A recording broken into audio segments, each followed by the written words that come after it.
teman-teman, soal ini terkait dengan materi gerak, yaitu khususnya gerak melingkar, di mana pada soal itu ada sebuah sepeda gunung, itu terdapat beberapa buah gear di bagian belakangnya. Ada gear kecil, sedang, dan besar.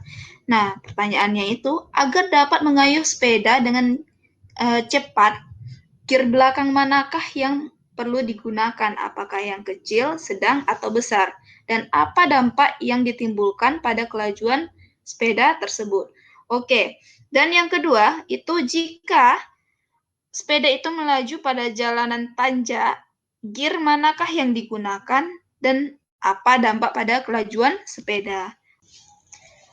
Nah, teman-teman, sebelum kita menjawab, kita perlu menggambarkan kondisinya terlebih dahulu.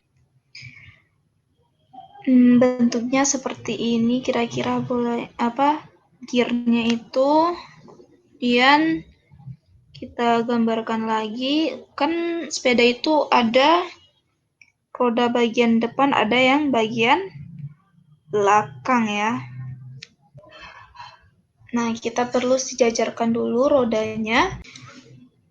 Lalu biasanya kalau sepeda itu kan gearnya itu dihubungkan oleh rantai. Nah, ini jika ada dua gear yang dihubungkan oleh rantai, maka kecepatan gear depan itu sama dengan kecepatan gear belakang. Ini kita anggap gear depannya VA dan gear belakangnya VB. Nah, kecepatan linear itu rumusnya adalah V sama dengan omega dikali R, di mana omega ini adalah kecepatan sudutnya dan R ini adalah jari-jari dari gearnya.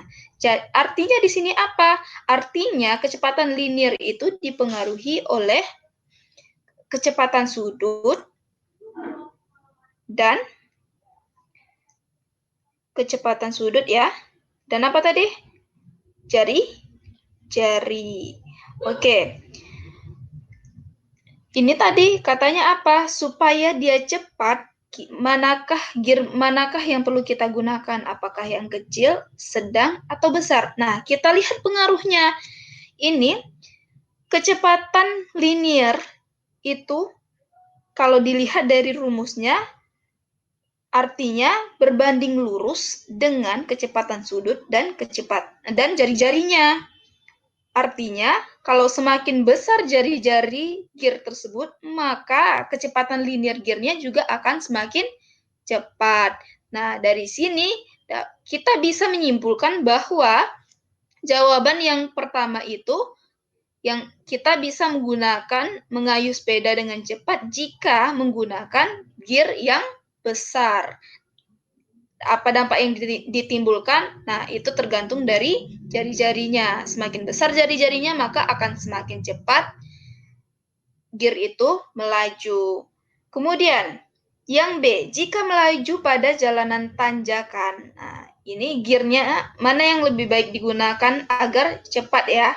Nah, walaupun itu jalanannya tanjakan, artinya miring dengan sudut sekian seperti itu ya kan, atau menggunakan kalau tanjakan itu rasanya lebih berat ya, mungkin ada gaya gravitasinya karena melawan gravitasi. Nah, namun sesuai dengan rumus awal itu kan kecepatan linear sama dengan kecepatan sudut dikali jari-jari gearnya.